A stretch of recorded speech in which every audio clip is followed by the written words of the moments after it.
Nagbigay ng kani-kanilang mensahe para sa bagong taon sina Pangulong Bongbong Marcos at Vice President Sara Duterte. Si PBBM nagbalik tanaw sa mga dumaang kalamidad sa bansa.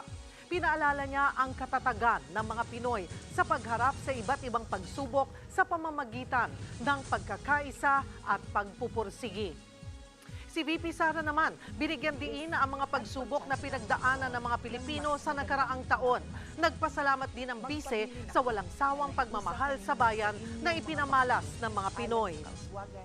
Ngayong 2025, sama-sama nating harapin ang iba't ibang hamon na magpapatibay sa atin bilang isang bansang patuloy na nananalig sa Diyos at nagtutulungan para sa ikauunlad at ikabubuti ng ating pamilya.